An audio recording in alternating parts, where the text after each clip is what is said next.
But obviously, as you say, your long-term goal is to generally get better at the game, but your short-term goal is to kind of figure out how to play against your friends basically, and figure out how to beat them and the matchups that they play.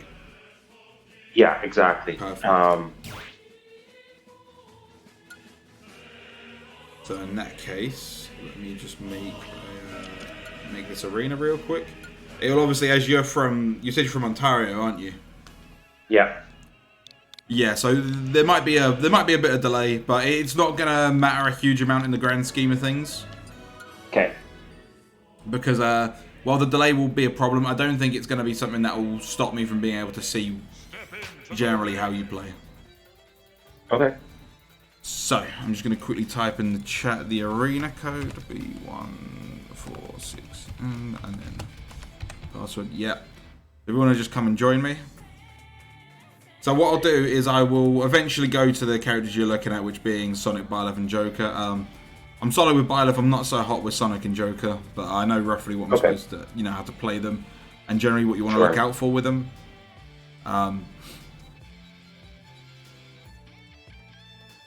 But I'll start with to begin with, just so I can kind of explain stuff from there, because I think the easiest way to go about this. And I'll go into it in a little bit more detail further on down the line as well. But the easiest way to sort of explain how to fight characters is not to focus on very singular specific characters that much. The way that I've found it's easiest to teach. Is that if you look at a character's archetype, so what they generally are trying to do on a more of an umbrella term. So, for example, you've got your rushdown characters like Fox, Meat Brawler, Mario, stuff like that. And then from there, once you know a archetype of a character, you can then have a couple of extra points to remember for each character. It's a lot easier to do that than it is to try and go, okay, here is this massive list of notes for every individual character. Especially if you're all playing in like a rotation or something, because if you're going to switch from Sonic to Byleth to Joker to Sonic to Byleth to Joker repeatedly, it's going to be very difficult for you to recall dozens of notes you've taken on a character. Yeah. So it's easier to just go, yes, this is Byleth, this is a Zona character. And then the extra thing, I need to be aware of their neutral air. So it's... Yeah. Sure. Yeah. Sorry, how do I join this arena? I barely play online, so I just go to enter arena ID. Is that what I'm doing? Yeah, so go to enter arena ID, and then you type those first 5 characters I've put there, so B146N. Okay, I did that. And then I see MNHTTN Cafe. Is that you? That's me, yep. Okay, and then I click join. Yep, and then it'll ask for a password, which is 147. Oh, I know. Okay, I got tripped up because it said 8 characters, but I just need to enter the 3. Okay. Yeah. Okay, right on. Yeah, I actually I just started playing online just a couple of days ago. I see. And it definitely does. I just find that I play differently, even if there is a little bit of lag. I just play so differently. Yeah, it does actually ends up making quite a lot of difference. So you'll notice that you will really notice the delay here, I think. But it doesn't matter too much, I don't think. I think you will still be able to operate just fine. Okay. But it will just be a case of me seeing, right, okay, what's going on. Okay. All right, so we'll just run a few games and we'll figure stuff out from there. Sure. So when you say you've been playing online, were you playing arenas or was it just quick play? Quick play. Fair enough. 3, 2, 1, go! Oh yeah, I can feel that. That's no worries. Yeah. All right. Okay.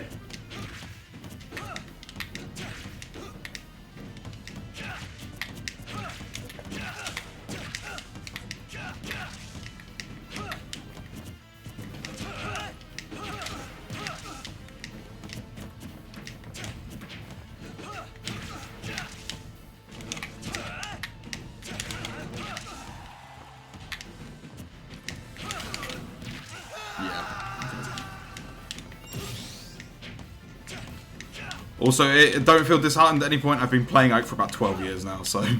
Sure.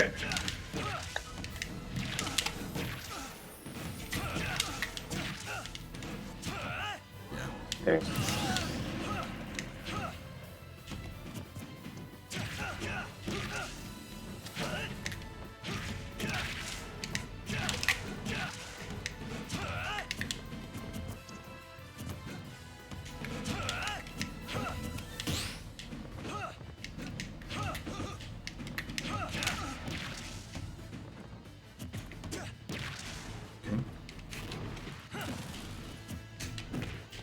Good.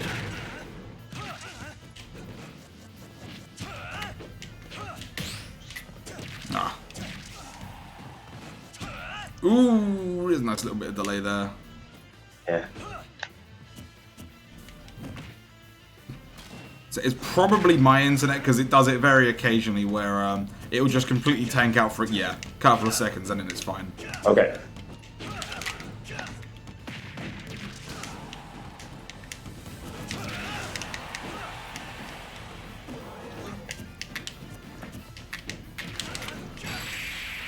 Okay. That's fine, so I can notice a few things already, but we'll play a couple more just to try and sort of figure things out. Plus, it's very hard to, as you say, you could probably feel the delay as well, so it's difficult to kind of get used to it. Absolutely.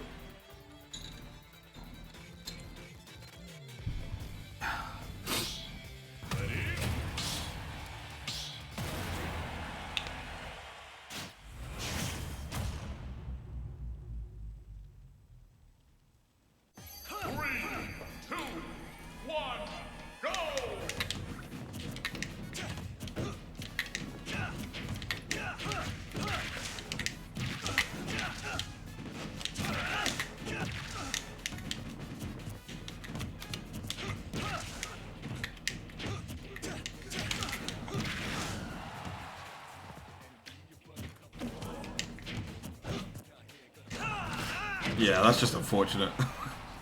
Yeah. So the thing is, this is probably not like a great test of things because Ike as a Ditto is so weird.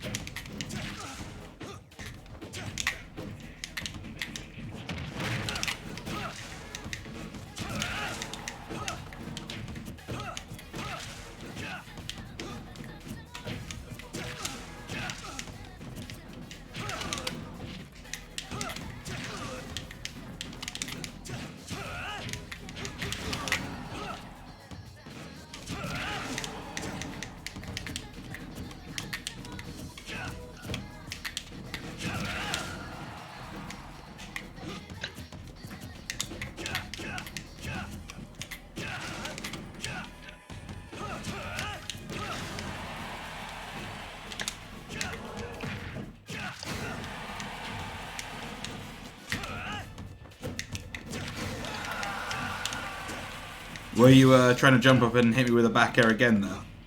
Yeah. Yeah. Thought you were. It's hard, delay. Yeah.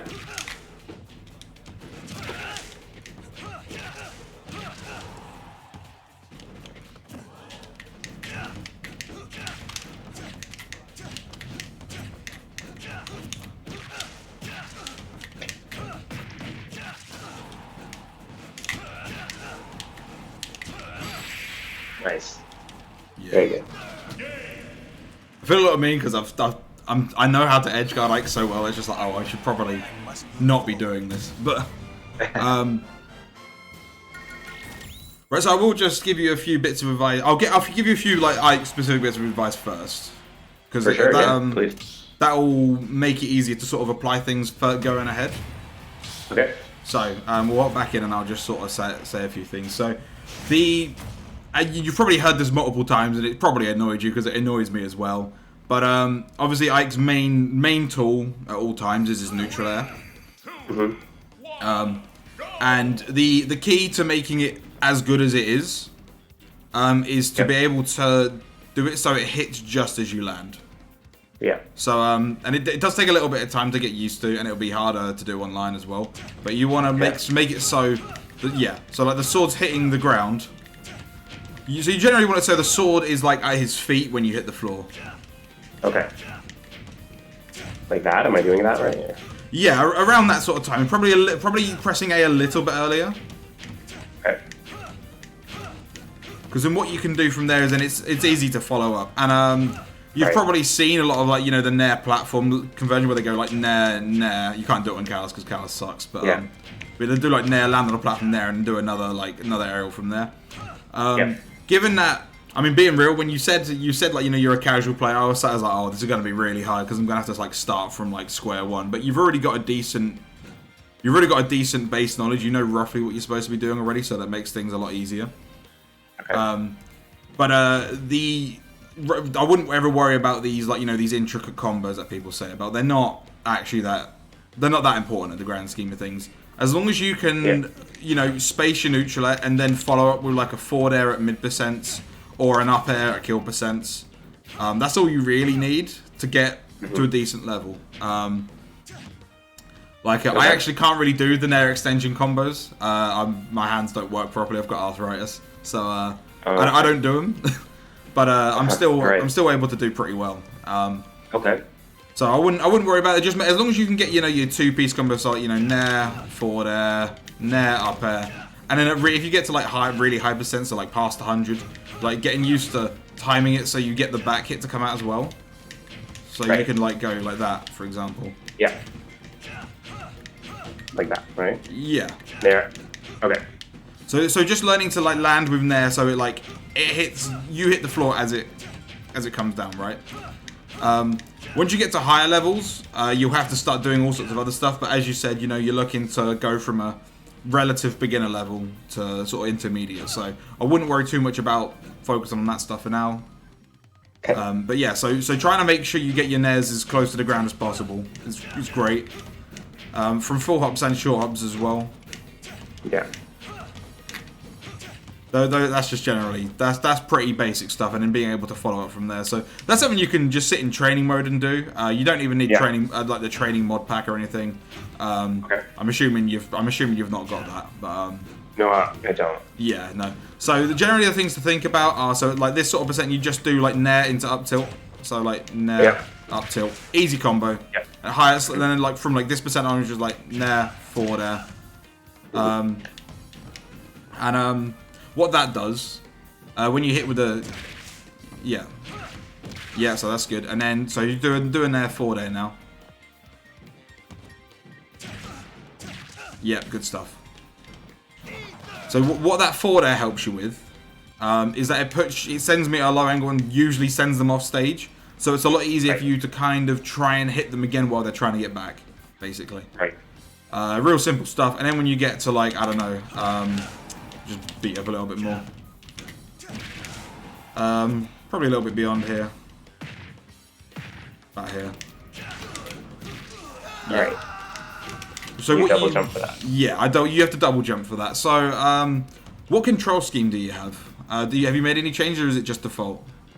Yeah, so I'm using GameCube controller. I have the L trigger set to jump, but I only do that occasionally. I have X and Y as jump. I actually use Z as attack, so I can get my Nair. I don't use A. Yeah, I use Z as attack, and then C stick is tilt, which I use my aerials for too. Gotcha. Cool. Perfect. So the fact that you've got jump on L is good. I have it on R, but it's the same principle applies. Yeah.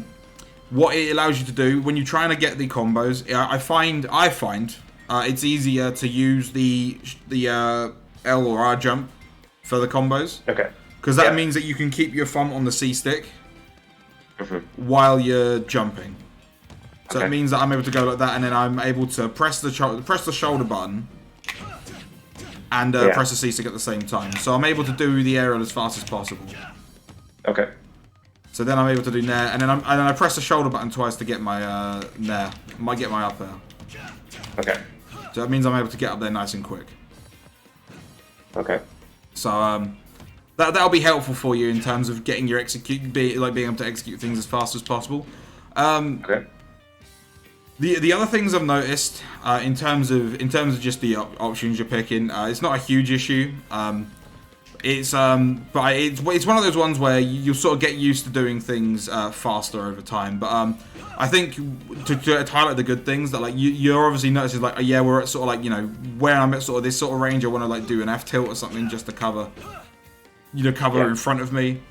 But obviously down tilt's always like really good. So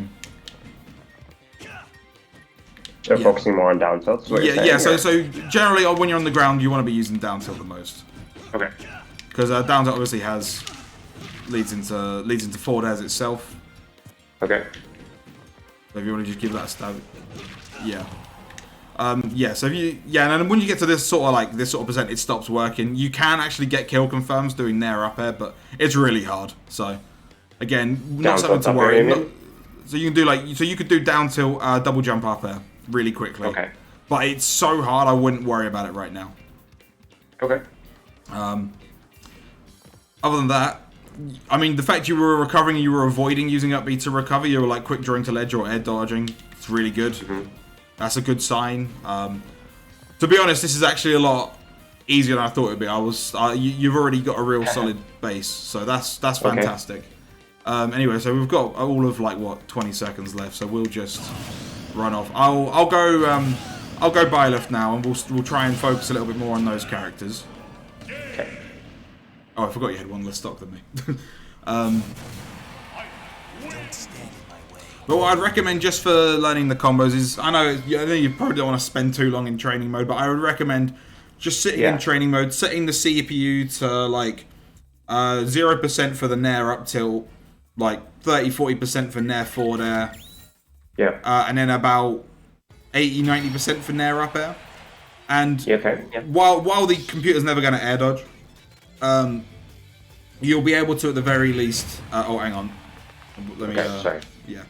At the very least, if you go, if you just check the combo counter, if it says it was a combo, they probably wouldn't have been able to air dodge it. It's a deceptively easy timing, which is good. Once you get fluid at it, it's way easier to get the confirms than you might think. Yeah. I've done some of them in trainer mode, and I'd say I'm pretty consistent in the context of training mode. I just don't feel like it translates that well to games. I mean, obviously, offline, I think I hit it every once in a while. But I think my problem is I'll be throwing in air, and I don't even I might not even be landing with it, which is a problem in the first place. Yeah. But I'll be throwing in air, and I don't even think I'm gonna hit, and then sometimes I hit, and then just my reaction time. I feel like I might just hit shield and stuff, but sometimes I actually hit the character, and then I just don't react in time to get the combo. Fantastic. Okay, so that's fine. I know exactly how to solve that, and I'll show you here. Okay. So you know about being able to jump while holding shield, right? Jump while holding shield? Yeah. Okay, I think so. Yeah. So if you hold shield and then press jump. Yeah. You'll see that it will just immediately jump out of shield. Okay. 1, go! Yeah. Yeah. So what I do when I'm trying to hit my nair combos, because it is really quite an easy timing, what I'll do a lot of the time is I'll do the neutral air and I'll shield automatically. You'll shield automatically. Yeah. Okay. So I'll do nair and then I'll shield, and then what I'll do is that if I recognize, it hit, I'll just jump out of the shield, and I can still get the confirm. Okay. So you can go go on. Oh, sorry. And then whatever up tilt. You can't do it with up tilt. But I'm more mean at the higher percents when you're doing another aerial. Oh, okay. Sorry, I'm not used to that. Yeah, no, it's something that you'll sort of get used to over time. But as you say, you can do the combos in training mode, but you can't do them in matches. That's actually normal. Have you ever heard of there's a theorem? Theorem. It's a learning basis called the 4 stages of competency. Have you ever heard of that? Maybe vaguely back a while ago. Okay, let me get the diagram up for you, and I'll send it to you on Discord. Okay. This is probably one of the most important things to knowing about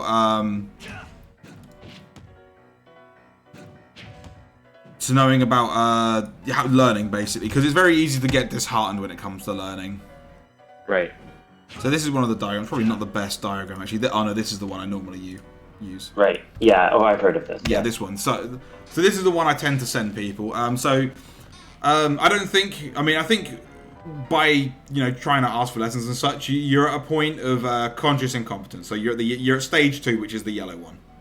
Yeah. Okay. In case of unconscious incompetence, it's like it'd be like me trying to play an instrument or something, because I can't play any instruments to save my life. But right. I don't really know that, because I don't really know how good I am at it, because I've never really done it. Yeah. Then conscious incompetence would be like, okay, I know I'm not as good as I'd want to be. I know I'm incompetent at this, and I'm aware of it, so you're conscious of it. Right. So the hardest part of learning is going from 2 to 3 and then 3 to 4. 1 to 2 is easy. That's just a case of doing.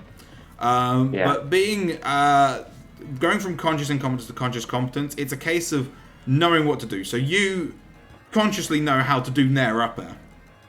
Yeah. You know how to do the combo. You can do it in training mode, no worries, easy enough. However, going from that point to unconscious competence is going to be really difficult. But the first step for you to deal with there is consciously thinking about hitting the combo during gameplay. So this is the hardest part of learning. A lot of people I've found for a lot of people, you will be worse when you're trying to do this. Yeah. Because you're thinking about a specific thing. You'll probably tunnel vision on that thing and not think about all the other things you should be doing. Right. That's, again, completely normal. Everyone will do that. Everyone will think about what they're doing, or they'll be like, oh yeah, I really want to hit this particular combo. And then when they go back and look at their gameplays, they're like, oh, I literally just spammed nair the whole time and didn't do anything else. Whoops. So that's a really difficult part to come across. But it gets to a point where after you've started being able to recognize the situations where it's more likely to work, and the thought of, oh, it's hit, so now I need to jump twice and do the up air, it stops becoming a thing you need to think about, and it starts becoming second nature. Like your brain will start going, okay, they're at 80%, so if I hit in there now, they're dead. Okay. That's the point you want to get to, but it's the tough part of stage 3 where you understand you're going to be worse, and you will be playing in a way that's not ideal. And again, getting further down the line, once you start trying to go from more intermediate to more advanced stuff, you'll have to sort of unlearn some of that stuff to relearn the better ways of doing things. But again, I wouldn't worry about that too much right now, because the good thing is, once you have a baseline level of skill, and you know what you're looking for, and you know what you need to do to improve, you won't actually need someone to tell you how to do it. You'll be able to go, okay, well now I know how. Now I've learned how to learn about this stuff. I can do it myself. Yeah. That's right. Yeah. Yeah. That's generally what I try to do with my courses, because as much as it would be nice to have someone who comes and gives me money every week for lessons, and then they don't ever improve, that's not what I'm about. What I want to do is I want to get people to a point where they're able to evaluate their own gameplay enough and how they look at things enough to the point where they don't need anyone else. They're able to just keep improving based on their own skills. So that's what I'm trying to set up here. So that's an important thing to know, the 4 stages of competence. So don't worry too much about not being able to hit it in game. But if you get to a point where you can see the opponents, like, yes, they're nair up air kill percents, we'll start doing nair shamelessly now to try and get the confirm. And once I get to a point where I can recognize that the nair's going to hit before it even does, and then I can do the combo, then you know you've completed it, and you can kind of go back to playing with that extra tool in your arsenal. Okay. Because learning's like a... I can't remember, is my camera on? It is. Yeah, so learning's like a... It's not just like... Improvement doesn't just go like as a straight line, it's like staggered. Like, you go up a little bit and you dip down because you're trying to learn new things. Yeah. And you'll come back up at a slightly higher level. It's like waves. Yeah, I can totally relate. Like, I played Melee before I played this by several years, and we were pretty casual at that time too. And then my friend, who he's the one who got really good at Melee, actually. Like, I noticed... Yeah, I think we all noticed, like, he got worse before he got better. Yeah. Like, he was just losing more games. But we could all tell that he was trying stuff, and he was learning, and he was actually, like, actively playing and not, like, passively playing. Yeah. Like, he had some goals in mind. And, like, I think the easiest example that he gave was, like, for instance, like, when he would try ledge trapping or edge guarding, Like at the beginning, he would like kill himself like 7 out of 10 times, miss 2 out of 10 times, and only hit it 1 out of 10 times. Yeah. So he would lose more games in the beginning, but eventually he got to the point where he's really good at it. He's a big threat when you're off stage. Yeah. So no, I understand that like you do have to sometimes you get worse before you get better for sure. Yeah, it definitely happened. It happens to the best of us. I just realised we've just been sat here doing nothing the whole time. Yeah. But yeah, it's at the end of the day, this is what playing friendlies is for. You know, you want to when you're playing with friends, like that's the time where you want to be trying new stuff, trying to see what you can do better. I mean, at the end of the day, if you're just playing to play with friends, then that's cool. Because I'm not ever gonna judge someone who's like, oh, I don't want to go to tournaments or whatever, because it's not for everyone. Not everyone wants to do that stuff. It's time consuming. It costs a lot of money. You sometimes run into unpleasant people, you know. Right. Yeah. But yeah, we sort of got a little bit sidetracked there. But Okay. But I think again, like, you know, as you know what you're trying to improve on, it'll make it a lot easier for you to improve in the long run. So we'll play some games with Byleth now. I'll do a quick crash course on generally things to look out for with the character now, like before we start playing. Okay. So obviously Byleth, the key thing with Byleth, and I'll be completely honest with you, I do actually find Byleth really tough to deal with as Ike. Mm-hmm. The one time I got upset like really early at a major was against the Byleth. Which was very annoying because then I had to play like a million sets in the loser side of bracket, but it'd be that way. But the issue with the character for Ike is that he obviously outranges Ike. That can make it quite difficult, because a lot of Ike's game plan is about abusing his range over a lot of people. But then you get characters like Shulk or Byleth or Sephiroth where it's like, they have more range than us. What do I do? But the key things to look out for is that Byleth's neutral air is obviously a very good move. Mm-hmm. It's not quite the same way as ours, but he can get combos off of it. You can't punish it on block, or at the very least we can't, because Ike can't really do that much when blocking. Okay. And then you also have to worry about the forward air and the back air just generally being really good tools. So if you're trying to sort of do neutral airs in the mid range, so like if you're just trying to do neutral airs while no one's really been hit yet, it'll be quite easy for them to outrange it and just hit you with the lance. Okay. Yeah, I run into that all the time. Yeah, so it's one of those ones where you almost want to play the game a little bit more grounded. You want to jump a little bit less and just kind of try and catch them jumping. That's not to say you should keep your feet on the ground all the time, because all of our best moves are in the air. But it's one of those ones where you have to play a little bit more mindful of what the opponent is doing and be a little bit more reactive than it is going, this is what my character does, so I'm going to do that. Lastly, one real big thing to note about Byleth is that they are really good at juggling. So obviously their up air is gigantic and lasts for a long time, so it's very difficult to get past it. So generally what you want to do when you're trying to recover versus the character, whether it be, so if you're like up above them, what you want to do is you want to almost like fade off to the side and then side B back to the stage or something like that, as opposed to trying to land back on the stage. Okay. But to be honest, as a general rule versus all characters, you'll want to avoid trying to land on them. That's generally a good way of looking at the game. And we'll go into the game real quick, and I'll just sort of explain how I look at the game in terms of positioning, because that'll be very helpful for you as an Ike player as well. So how you want to look at the game for the most part is that this point right here in the middle of the stage is the center. Yeah.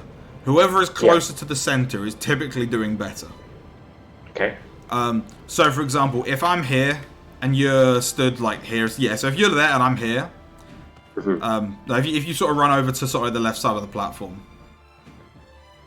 like right here. Yeah. So you're in a better position than I am here, because I've got nowhere to retreat to, whereas you've got loads of space to work with. Okay. Do you play any sports out of interest? So everyone can try and make an analogy. No. No. Not Okay. really. Do you watch any sports? Yeah, soccer, basketball. Perfect. I can always work with Or in my country we call it football, but I'll go with soccer because you're the student. But so in soccer, if you obviously think about advantage and positioning. When the ball, when one team's got the ball and they're sort of pushing forward into the other side's half, they've definitely got the advantage there. It's the same situation here. You've pushed me back into my defense. You're in my half. So in the same vein, you've got the positional advantage here. Okay. At the same time, if you're like by the like on the other, if you're like in this sort of positioning where I'm at, like but on the other side of the stage. Yeah. So if we're like here, no one's got the advantage. Okay. We're just kind of there. So this is the this is the sort of situation where you'll be sort of playing around. Okay. Now there's a point to me talking about this. So Byleth is a zoner type character, which is generally they're going to use their range and their moves to try and keep people from getting on top of them, and try and use their positioning as best as they can. We're the same. Ike is somewhat the same, where he's going to use his big normals to try and keep the opponent at range, at the edge of the sword. Yeah. The big weakness to characters like this, and you'll have to do this versus Byleth, because Ike's a bit like a hybrid zoner, that he'll be a zoner, but when he plays against other characters that are zoners, he has to play a more aggressive style because they're usually going to be able to zone better than him. Okay. So against Byleth, you would have to be more aggressive. And the big weakness of characters like this is that they usually have to do their aerials while jumping backwards. We do the same with our neutral air. They'll do this with their forward air. They'll very rarely jump at you because that will put them in. That will usually put them too close, and it will be tough for them to deal with. Okay. So when you've got them here, they have nowhere to retreat to. They can't do a retreating forward air because then they're off stage, and then they're in a really bad situation. Okay. So if you can kind of sort of move towards them and kind of use your positioning to try and force them to be near the edge, it's a lot easier for you to get in. Because so, for example, if you're like there, and I'm doing this, and you don't know if I'm going backwards or if I'm going forwards or if I'm just going to short hop and do nothing, you don't really know what I'm going to do here. It's very difficult for you to challenge. All right. However, if we're here, if you're right over here, if I jump forward and you move forward and shield, I'm there now point blank, and I'm in a bad spot. If I go backwards, I'm off stage. Right. So I'm pretty limited in what I can do. And this is where Ike's neutral air is really good, right? Okay. Because obviously, if you do like a neutral air, if you do like a slow neutral air, so don't fast forward when you do it. Okay. You'll see, like that. You'll see that the headbox comes out behind me. So if I'm trying to get out of this situation, if you do a short hop there for me. Oh, I did. I rolled a bit too low. But if I try and roll out, so 3, 2, 1. Yeah. Yeah. You can hit me you can get me, and then you can start hitting me from there. So that's what's really good about Ike's neutral air. It'll always catch rolls in. So don't land with it, is what you're saying. In these sorts of situations, you want to do it a little bit slower. That one you just did there, the one before that one was perfect. So what you want to do is you want to do the nair. Yeah, that was perfect, like that. You want to do that because if you do that, if you do that, do it again. Oh, right. I'm so slow. My roll's stale, so it's slow now. But if I try and roll in and then so just assume I've rolled in and then you've hit me. You can then get a free back. You can then do like an instant back air afterwards. Oh. Yeah. And it's a guaranteed hit. It's like it basically gets you in a good position, makes it a lot easier for you to control the pace of the game. Yeah. So that's very important to think about. But it's in the same vein. I don't know. Obviously, you say there are a lot of cases where you don't know the character's moves, but there's a reason. Yeah. Most characters' up airs are really good. Like Ike's is amazing. Byleth is amazing. Most characters have an amazing up air. And most characters have really bad down airs. They're usually really slow. They'll be strong, but they'll be slow. They won't last for very long. Yeah. And they'll be laggy as well. Like, there's so much lag on Byleth's one. The reason for that is that the game wants to make it so you're rewarded for not getting hit. If you get hit, you're usually going to be above the opponent. So in the same vein where this point in the middle is the middle of the stage, whoever's close to here is best. If I'm up here, trying to get down, it's way harder for me to challenge you than it is for you to swing at me. So generally, how you want to look at the game is that the middle of the stage, imagine there's like a bit of string between the middle of the stage and your opponent. Like a bungee of some sorts, right?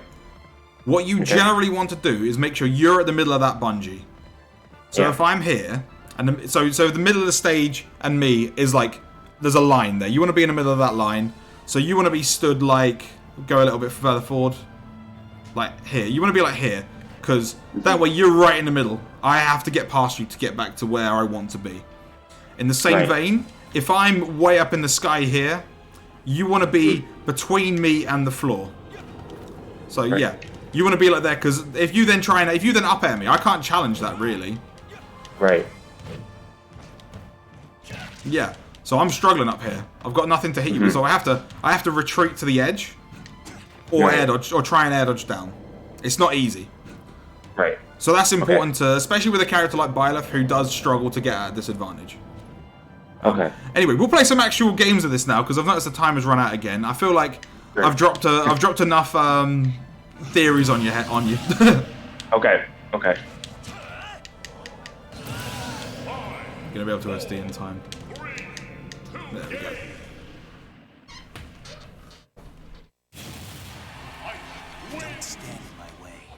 Yeah, so generally, again, things to worry about. When I'm up close with Byleth, you want to be worried about the neutral air. When we're at range, you want to be worried about the forward air. And if I've got you in the air, you want to be worried about the up air. Again, Byleth's fairly similar to Ike in that all of their best moves are in the air. Okay. And then another little thing to worry about is when they're at the edge, they might do this thing where they re-grab the edge with side B. I'll show you what I mean before we start. But that's that'll just be a thing to be wary of when you've got them at the edge. Why does it always give us counts? But they'll often do this thing like this. Like this. Yeah, I know. Yeah, it's probably been dealt with it enough times. The answer to that is to just stand at this sort of range. Just outside of range. Because if they then try and get up after they've done it, they've got, you know, if they re-grab the ledge repeatedly, they've got less invulnerability frames when they get up. Okay. So it's a lot easier to hit them for that. Okay. Anyway, let's run some games. We'll see what we can see.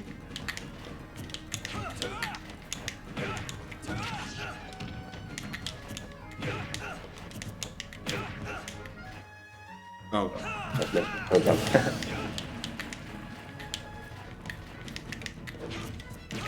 Good. Perfect.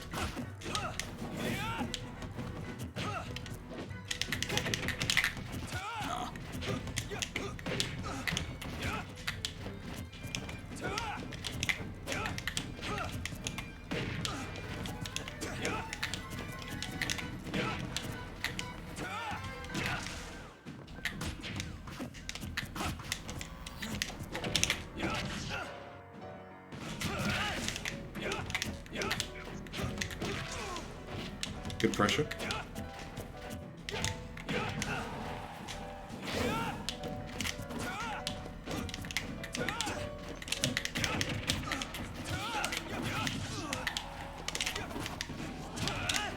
The platform kind of messed you up there, but you had the right idea of getting down there. Yeah. Okay. See what you mean now.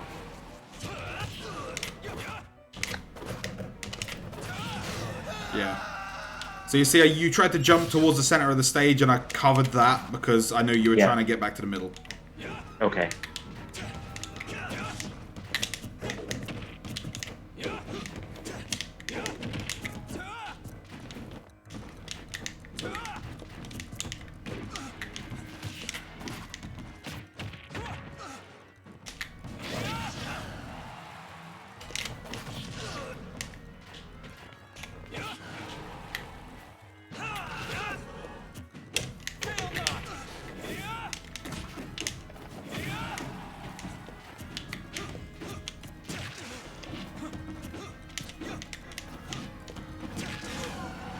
It's good coverage.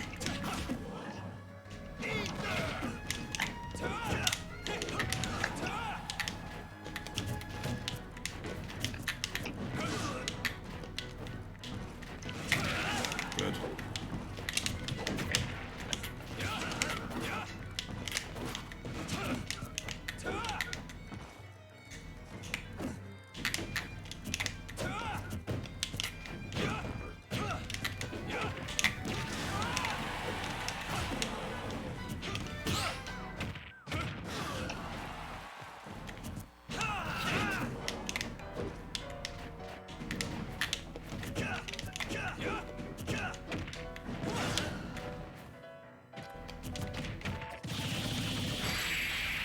shouldn't be. Oh wow, it just killed. Damn.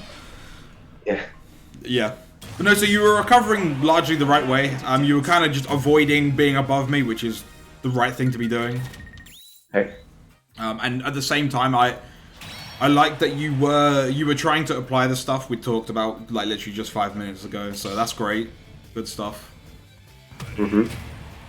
Is it like for Byleth, I find that like a lot of my kills come from like just jumping off and fairing him when he tries to come back. Like what I tried to do against you, but I think I missed it. Is that like a good strategy against Byleth? Just because I don't like what else can you do against someone who has like a tether recovery? So here's the bad news. Ike in general has a really tough time dealing with tether recoveries. He doesn't really have a way to deal with it. Yeah. I'll be honest with you, what I generally do is I'll generally let them get to the ledge. Okay. And then I will try and ledge trap them from there. Okay. Because Ike's quite good at hitting like non-tether recoveries. With forward air or eruption. Actually, just a point. Do you know about eruption at ledge? Yeah. Yeah, because it's active for a really long time, so it's really easy to hit people coming back up. Yeah. But you can't. It doesn't work on tethers. Yeah. Okay, that's good. As long as you know that bit. Okay. But with tethers, I tend to wait and I won't challenge them. If you think they're gonna recover at a point where you can forward air them, it is safe to do versus Byleth, because Byleth's recovery, they can't choose if they grab you or not. Okay. If the ledge is near enough to be grabbed, it will always try and grab the ledge. I see. Okay. Which is amusingly the other way around for a lot of tethers. Usually, if both the players between them and the ledge, it won't grab the ledge. Mm-hmm. But in Byleth's case, it will always try and grab the ledge. Okay. Cool. But yeah. Anyway, let's keep going. Okay. Good punish.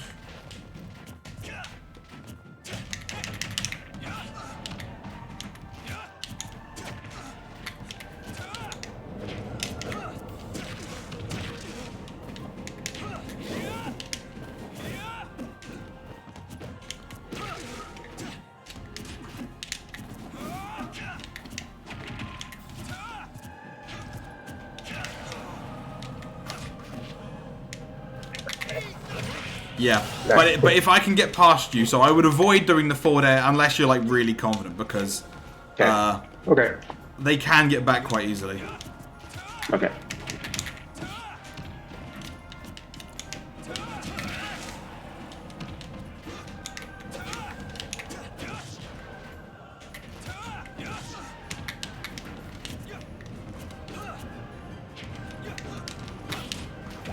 Oh,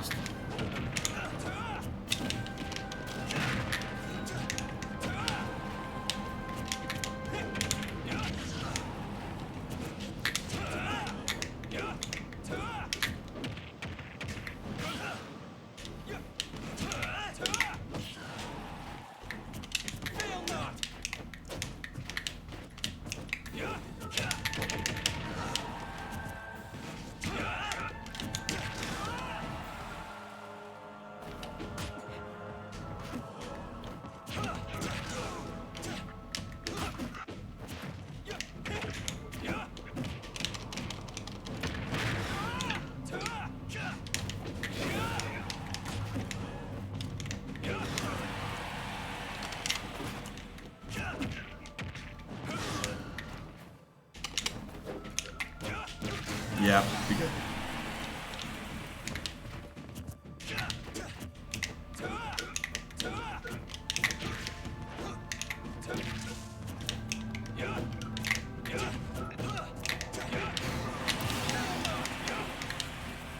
I'm actually trying to use dash attack to sort of hit me in the mid range a fair bit. It can be good. You want me to do that? Oh, okay. I do it. It is tough though. You have to get the timing down really tight, but it is definitely an important thing to do with Ike. And unfortunately, you're dead. Okay. Yeah. So I noticed another thing that's probably getting you hurt more so by the Joker player. Okay. What is it? When you're recovering, you double jump back onto the stage quite a lot. So what you'll do,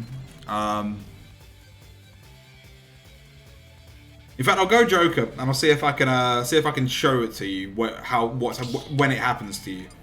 Okay. Because I think at this point you've already got a good understanding of what you're supposed to be doing, so that's great. By the way, for the fact that you're on a different continent, this connection's actually not nearly as bad as I thought it would be. I'm not sure if it's just me, but I'm finding it really hard to short hop online compared to like offline. Oh, really? I'm just finding like short hopping more difficult, at least online than it is offline. But is that normal, or is it just? No, that's not normal. But it'll feel weird because you'll be what you're probably doing is you're probably basing your timings off of what you're seeing on the screen, and then if that's off, you'll be pressing buttons longer than you're expecting to and such. Okay. Anyway, so what you do is if you get sent off stage like out here somewhere, you jump back to the stage like that. Yeah. So it happens a few times, and I find it really hard to deal with Byleth, but other characters will be fine. But like, if you're like here, you generally don't want to just jump back on stage. Okay. You only do that if they're gonna try and chase you down low. What you generally want to do, specifically with like, is you want to jump to the ledge. Okay. Or maybe go a little bit lower and air dodge up. Or in some cases, you might want to, jump parallel and then do a quick side B. Parallel, like straight up. So by parallel, I mean like there. So you're like, I can't really show you with Joker, but you would sort of like short hop so you're then level with the ledge and then just quickly side B back. Okay. Jumping up here is really risky, especially with Ike. Oh, I see. Okay. Because if you jump here and you get hit off stage, because Ike's recovery is not that good. Like it can go far sideways, it can go far up, but he has no way of going diagonally. So if he gets sent off stage without his double jump, he's almost always dead. Okay. So you have to be very careful about when you use your jump. Okay. So I'd be aware of that. I'll see if I can see what I can do to deal with it with Joker. I'll just play for a little bit, and then we'll sort of go over more of Joker's intricacies in a little bit. Again, I'm not too great with Joker, so we'll see how well this works.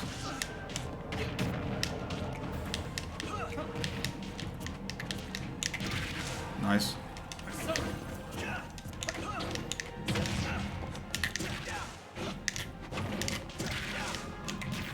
Good juggle.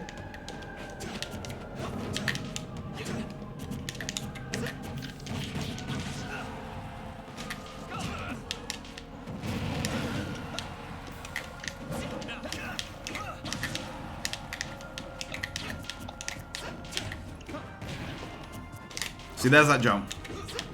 Oh, I see.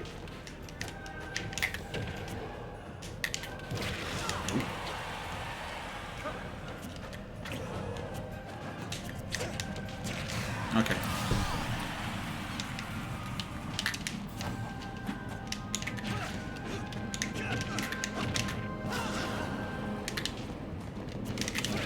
Good side B. Good, you didn't do the jump. Okay.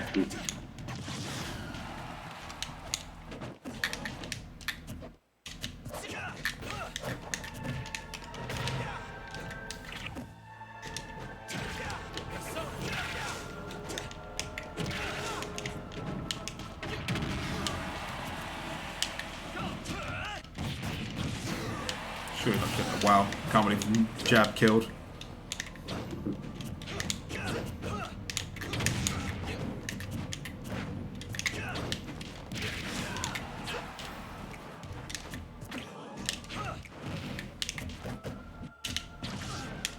There's that jump. Yeah, I see what you mean. Okay.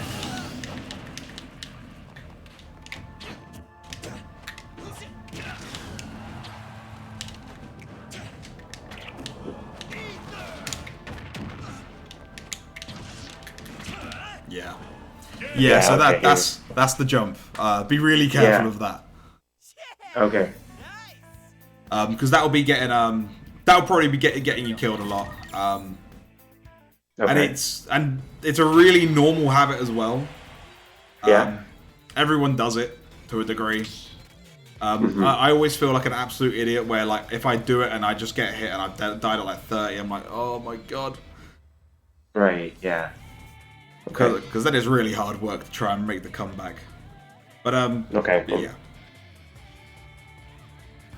But that's no worries. That'll be another one of those ones where you have to consciously think about it, and then you end up getting hit because you're thinking about not jumping. Right. So with Joker's a bit of a weird character. They are in theory a rushdown character. In practice, they don't do much rushing down at all until they've hit you. The easiest way to describe him is busted. Okay. But the way the character's gonna play, they're just gonna annoy you a lot. That's generally what they do. They're not gonna do like they're gonna be like a fox or something where they just keep hitting you and they keep pressuring you.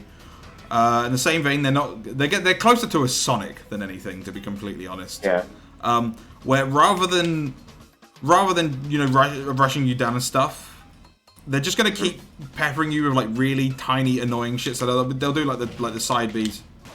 Right. Or they'll do like gun. They'll do gun. Just to try and make you do something. This is their version of playing neutral. This is like Joker. Like is the only character that dash dances in the air. Oh, okay. If you think about it like melee, because at the end of the day, easy. Because you say you're a melee player, you obviously know about dash dancing being a thing, right?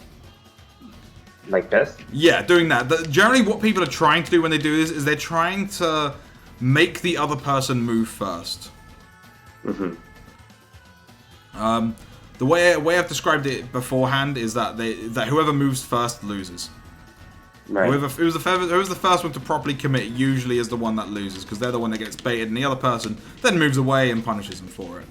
Right. That's why Sonic's so good, by the way, because Sonic is like the most non-committal play ever. So you can just keep doing this and keep moving, and then suddenly you press anything and he hits you. Yeah. Joker does there goes the connection again. Yeah. Joker does the same thing, where he's just gonna be standing there trying to make you do stuff while never actually committing to anything seriously himself. So like obviously Joker's back at no commitment. He's no commitment. A lot of Jokers, and to be honest, your friend probably does this. A lot of Jokers, when they're sort of learning, or they're sort of like either casual or even intermediate level, they'll have a weird obsession with randomly trying to run in and dash attack. Yeah. They'll be doing this, and then suddenly it's like surprise. Yeah. That is punishable. Okay, how so? You know how to do up B out shield, yeah?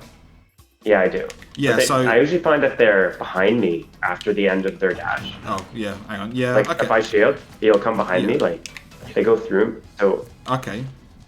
Yeah, no, that's valid. That's valid. So you know you can do up B backwards out of shield, right? I do, but I get the timing off, and then, because essentially when I try doing it, I go like this. Yeah.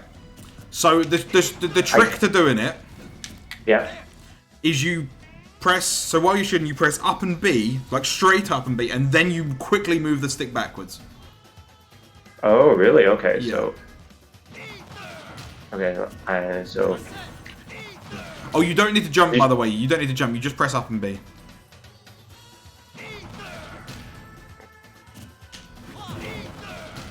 Okay, maybe that was it? Yeah, that was it, yeah. I always find that, because I have, I still have tap jump turned on. Do you use tap jump at all? Or? Occasionally, sometimes, like subconsciously without realizing it. Like right. when I'm doing short hops, it's always X. If I need to like double jump in a combo, I usually use like L. But I do find in recovery, I still have like subconsciously I am jumping with tap jump, and I tried turning it off once and got significantly worse. I mean, if it's something that I need to practice, and I can just spend some time practicing with it off, and I'm sure I'll get it within like an hour or two. But yeah, I do use it eventually, like every once in a while. Okay. My general recommendation usually is to turn tap jump off, but at the end of the day, your control scheme is your control scheme. So it's not a huge issue, but it does mean that if you're going to jump out of shield, if you're going to do it be out of shield, you need to do it you need to press up and B very close to the same timing. Okay. Because otherwise you'll be in the air, Yeah. Yeah. Like that. Yeah. Like Yeah, that's the right sort of timing. And then if you want to do it backwards, you have to do that and then just quickly yank the stick backwards. Okay. No, I don't have that timing yet. That's fine. It takes a little bit of time. Yeah. Do you think it'd be worthwhile to turn tap jump off and just practice with that for a day or two until I get used to it, or? I mean, to be honest, I turned tap jump off about 10 years ago, so it's hard to really make a comparison. Sure. I found it better to turn it off because it meant that I didn't accidentally use my jump when I didn't want to. Okay.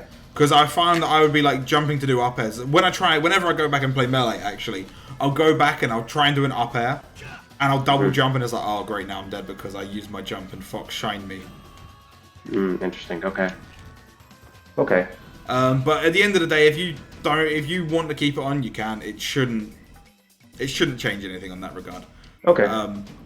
But I would get used to using up B at a shield. But failing that, if you're struggling to know if they've crossed you up or not, truth be told, it can be difficult. Like if you shield for me again, yeah, like it's too late to know when that's happened. Yeah. Let me just check something. Actually, check the. Sure. Have you ever been on ultimateframedata.com? Yeah, I have. Yeah. Do you know how to read frame data and safety? Not really. Like I don't really understand it. To be honest, I just watch videos of people explaining it. Okay. So I'll do a real simple breakdown. So I'll link you Joker's page real quick, and we'll look at dash attack together. Okay. Okay. So when you look at this, obviously it shows you all sorts of details here on this page, right? So you've got how fast it is in green. Yeah. You got when the hitboxes are actually active in blue. Don't need to worry about that too much, to be honest. That just tells you how long it's there for, and if it moves like this, it doesn't matter that much. Okay. But it just tells you how much lag there is. That bit doesn't matter so much, but the bit in red is what's important. Obviously, it says minus 23 on shield. Now, to try and make it as simple as possible, the number for on shield basically explains how far in advance the attacker can move before the defender. So if a move, for example, is 0 on shield, it means both people can move at the exact same time. Right. Both people can act at the same time. Right. If it says minus 23 in this case, it means you as a defender can move 23 frames before the attacker can. Okay. So that's the bit of information to know, really. Yeah. Now, Ike's up B is frame 15.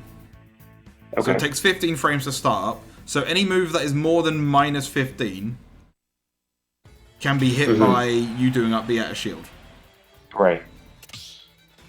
If it's really close, if it's like frame 15 or if it's minus 15 or 16, it can be really tough to do, but there's a big gap here, so it's impossible to do. But that also means that you could actually do other things because of how much lag there is on this. Okay. So minus 20. So dropping the shield. So we'll go back into the game real quick. So dropping shield takes 11 frames. Right. So if you, as a defender, block something that's minus 11, for example, if you then drop your shield, you can then both act at the exact same time after you've dropped shield. Does that make sense so far? No, can you repeat that? Sorry, like if I drop shield. So the animation to let go of shield, you know, like when if you keep pressing shield repeatedly, you can't immediately put your shield up. There's a little animation. Yeah. So that little animation is called the shield drop animation. Okay. And what it is, it basically stops from letting go of shield and immediately attacking. Okay. There's 11 frames total of that animation on every character. It's the same for every single character. Okay. So if you block an attack that is minus 11, you think of it almost like spending your advantage, right? So if you've got 11 frames advantage on them, you can spend those 11 frames to drop shield, and then you're both next to each other. You're at the same spot, and you can act at the exact same time. Right. So does that make sense? Yep. Okay, perfect. So, to then apply that to Joker's dash attack, this move is minus 23, which means you've essentially got 23 frames where you can act for free. Right. Where they can't do anything. Okay. So, if you shield a dash attack and drop shield, you've used 11 of those 23 frames. You still have 12 frames to hit them with whatever you want. Okay. So, Okay. so if they cross you up, you can hit them with like a... I mean, what frame is F-tilt again? I think F-tilt's a bit too slow. F-tilt's frame 12. So in theory, you can drop shield and F-tilt. Right. It's very close timing. But what might be easier is if you drop shield and jab. So if you turn around and jab them. Okay. So that will take timing to get used to as well, by the way. Yeah. Yeah, but like that. Okay. So I'll dash attack your shield now. And what I want you to do is I want you to drop shield and try and jab me. Okay. Okay.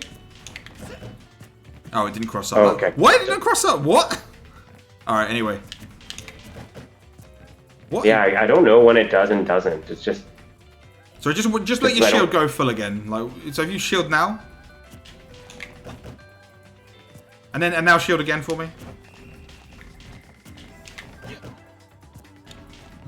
It's weird. It's weird. But you can basically use that time to react and see which side they are. Okay. What about like up smash out of shield? Like, is that a good idea, or is that too slow? I think it's too slow. I think it's frame 25, so it's too slow. I'll tell you what you probably could do that would make your life a lot easier. I don't know if it's going to be true, but we'll try it anyway. As soon as I hit your shield with the dash attack, just press jump and A at the same time. Don't press any direction, just press jump and A. Jump like nair? Yeah, just immediately nair. Like that, yeah. So don't press the two buttons at the exact same time. Okay. Oh, hang on. Because I've got Arsene, it's going to be stronger. So we'll try this again. This may seem like a really specific example and not a good use of time. But what this will help you do is it will help you be able to understand how to punish every other move. Sure. So, yeah, I couldn't shield. So that's true. Let me try crush you up now. Okay. You got to do it like really quickly. Just let your shield come back real quick. But yeah, so I'll try and just leave it for about 5 more seconds.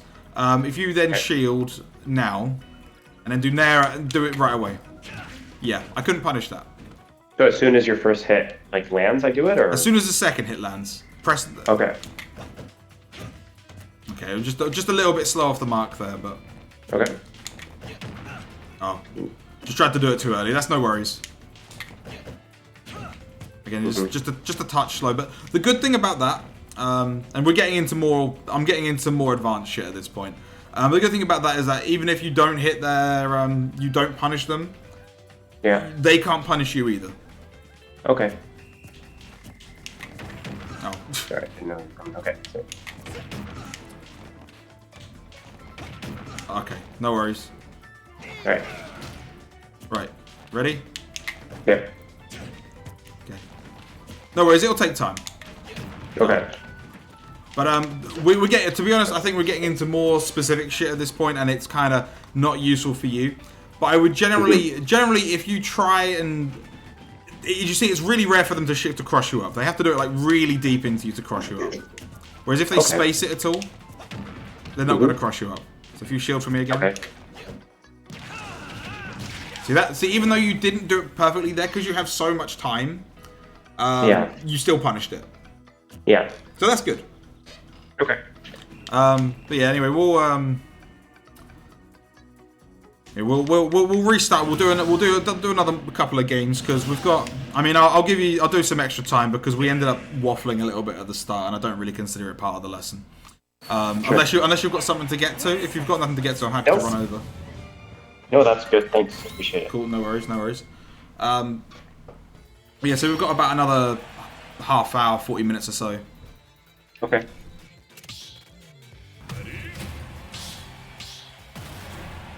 When's my next lesson? I've got 2 lessons today. It's weird. I had no lessons and I have 2 come at once. That's at 6:30. Okay, I've got plenty of time. But yeah, so we'll run some games and then. Oh, okay, fine then.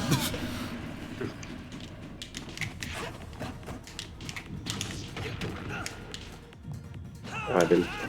Oh.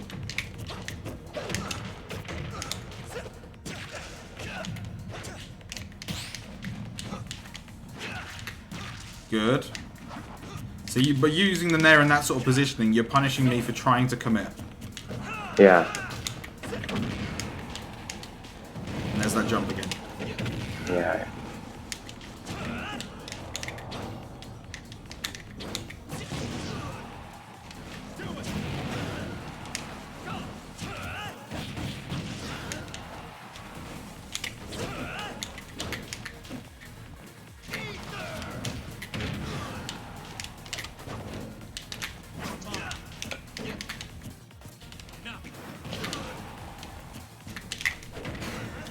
There it was again. It's okay, it'll take time. It'll take time to get used to not doing that.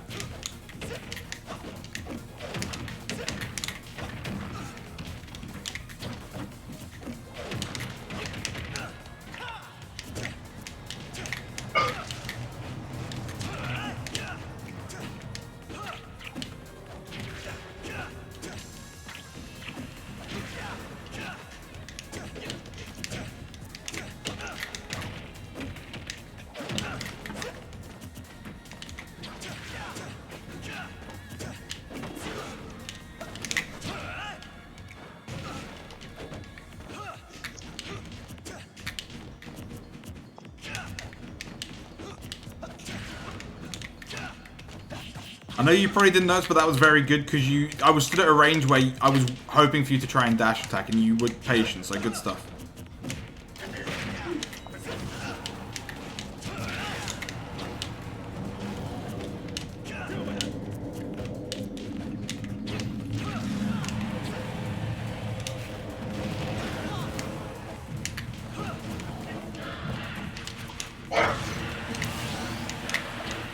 Yeah, unfortunately our send back here is just very brutal. Good, good, good, good. You reacted to it and punished it.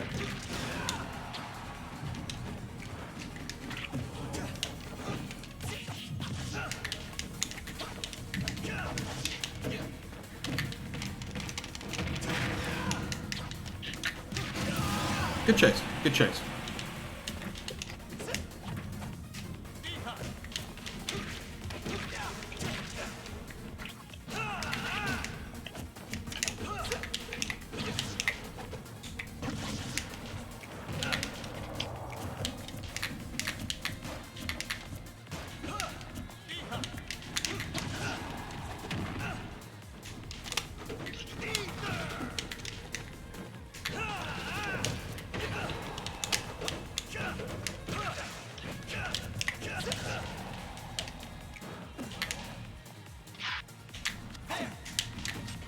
Ah.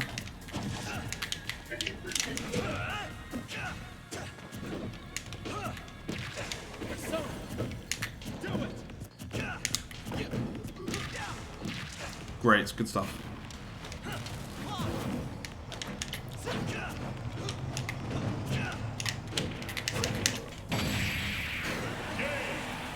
Wow, that combo is really easy. How did Joker players miss that? What the hell? No, actually, I think, honestly, I know it sounds, like, hollow, but I think you've already, like, improved a bunch just in the past hour. Right, yeah. Because, like, I did, like, there was, like, 2 times where I dash attacked your shield, and you immediately punished it.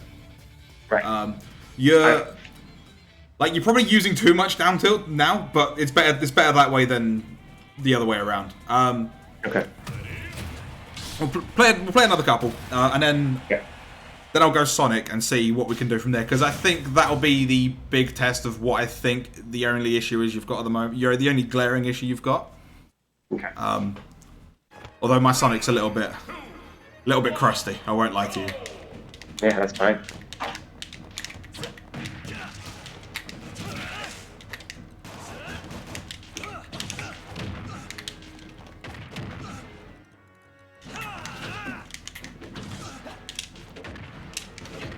Yeah. It's alright. That'll just be like notes for you to take about that jump. Punish.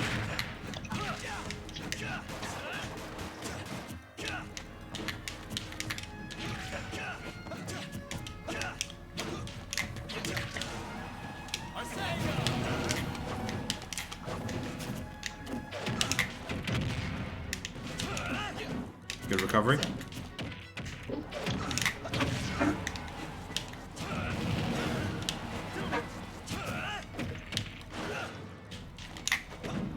Good stuff. Good stuff.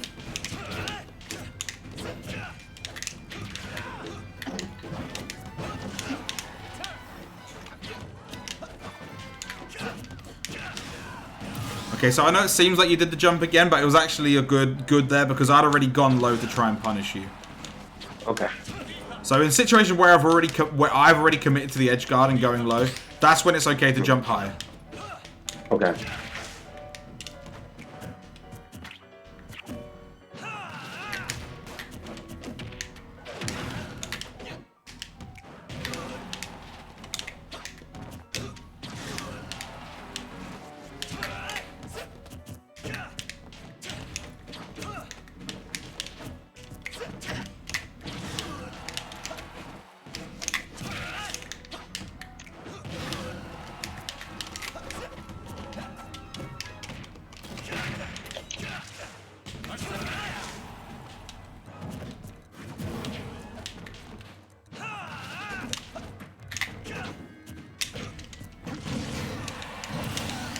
That was just...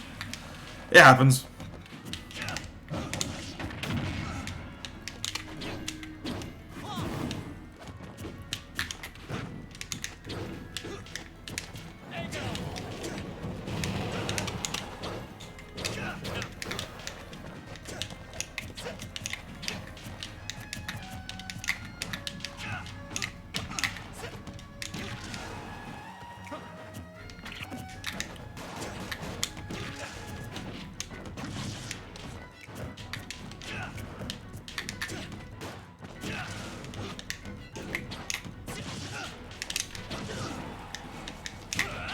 Yeah.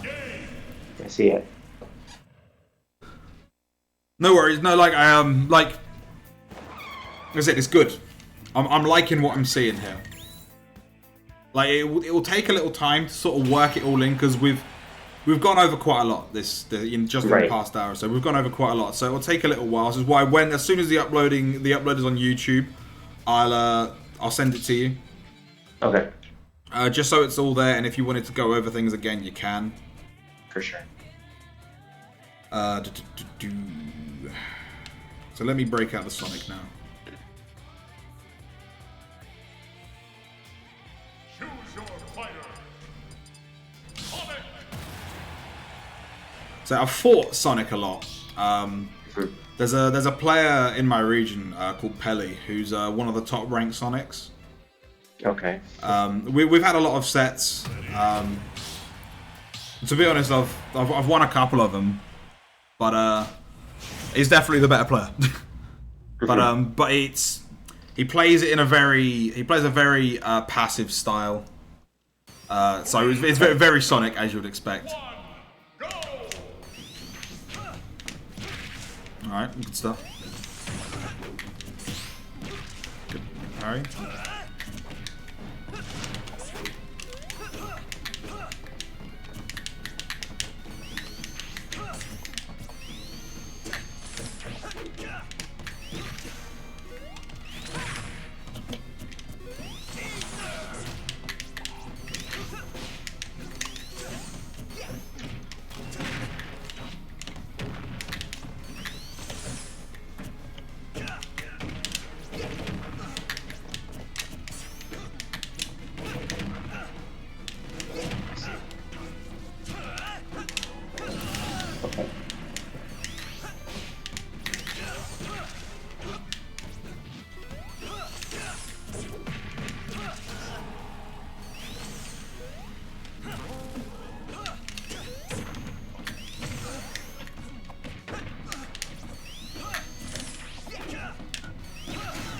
Good stuff.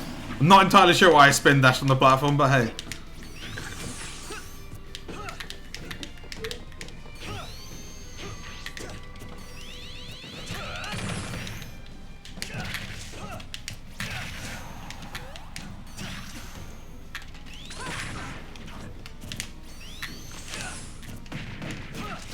That was weird.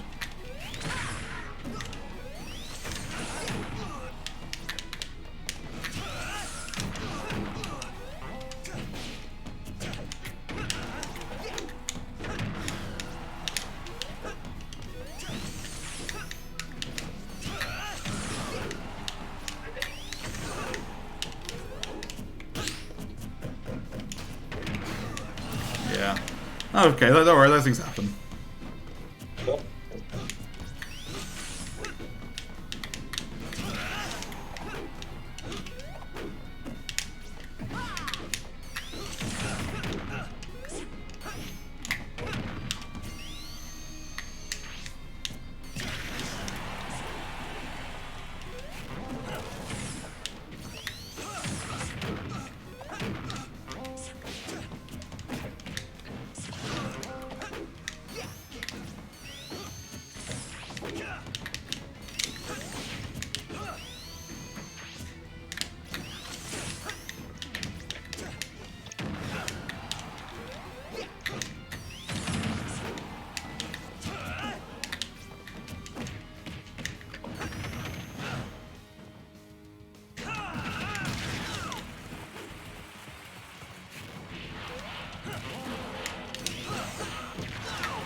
Yeah, good stuff.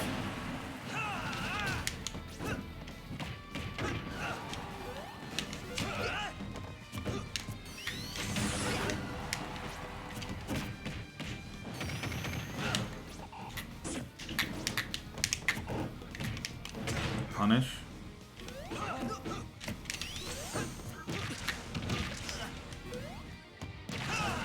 Ooh, okay.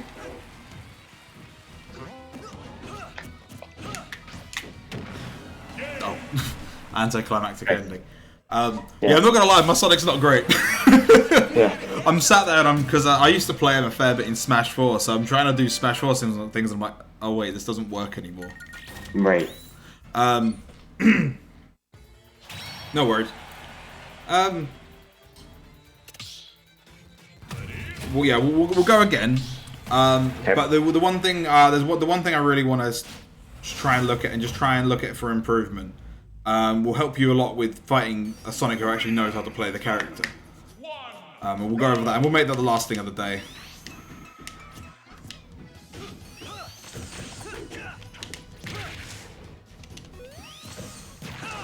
Good punish.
Okay, so when you were on the platform earlier and you sort of dropped down and dropped with an up air, really good option. Yeah.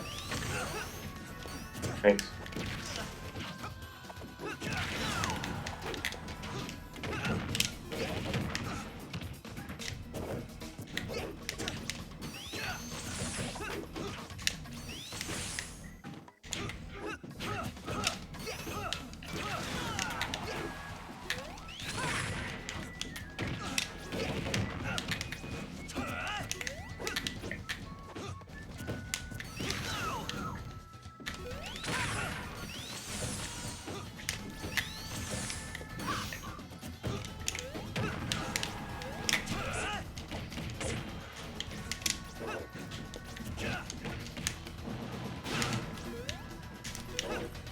Good air dodge.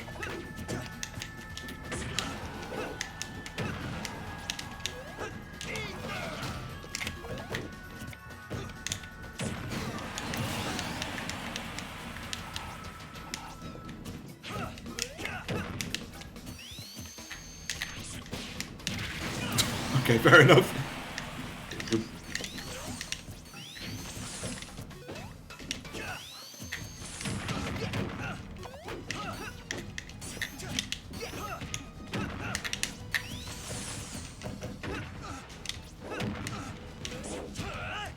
Well, sorry, it'll keep happening until you sort of, it sort of like becomes a thing where you're sort of consciously thinking, don't jump there, don't jump there, don't jump there. The jump, right? Yeah, it was the jump again, yeah. So if you're trying to recover from far out and you're jumping back, it's actually usually better to just jump straight up and then do the side B. Okay. Anyway, so my Sonic's doesn't play like a Sonic at all, I'm going to be real. So it's not very helpful for you, and I'm sorry about that. It's okay. But the one thing I do want to look at is how you jump. Okay. I'll go back to Ike for this, and then we'll play a couple of an Ike Ditto again, just to see where we're at compared to the start of the session.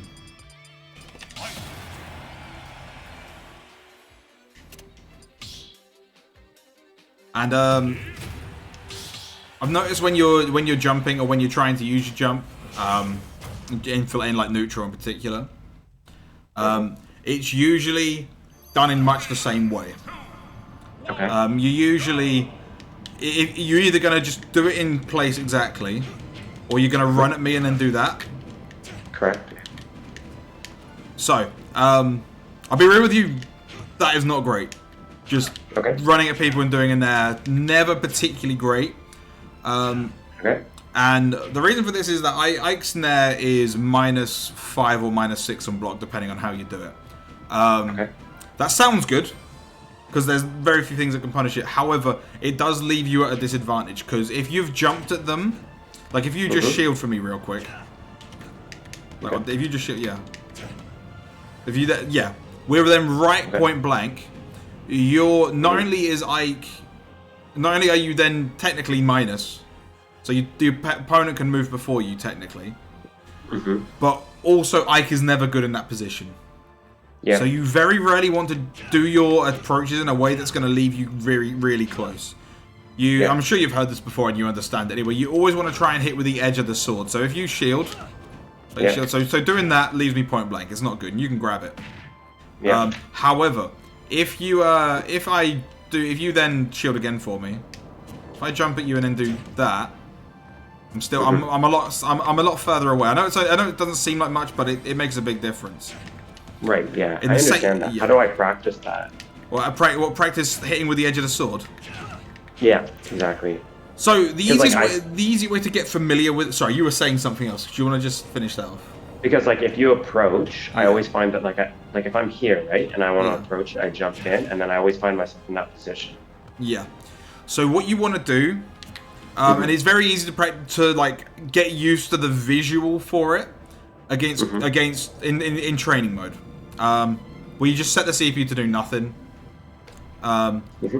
And what you can just do is you can just get used to how long your moves are. I do this in two ways. So obviously you get used to the maximum range. So if I believe, like that, there is around the max range. Yeah. Okay. So that's like the very, very tip of the range. And that makes that. That means that that's the best place to try and hit with. You don't want to be that tight with it. You want to try and like hit with the. You say is the bulbous part of Ike's sword, because you know it goes out a little bit at the end. You want to try and aim to be hitting with that bit. So like that. Because the thing is, if you hit with that range, you can still always, So if you just hang on for a second. Oh, sorry. Even if you space it, you can still hit the combo. It's still gonna work. Yeah. So I wouldn't. So you don't have to worry about if I hit too far away, I'm not gonna be able to get the combo. The only way it's not going to combo is if it's a high percent and they're automatically DIing out, which is very rarely going to happen. Right. So the thing you want to be trying to do that, and you practice that on training mode. Not only does that allow you to get used to your range, and at the same time you get used to the max range of other moves as well. It's really helpful to learn where the range that dash attack actually works at. If you press I'll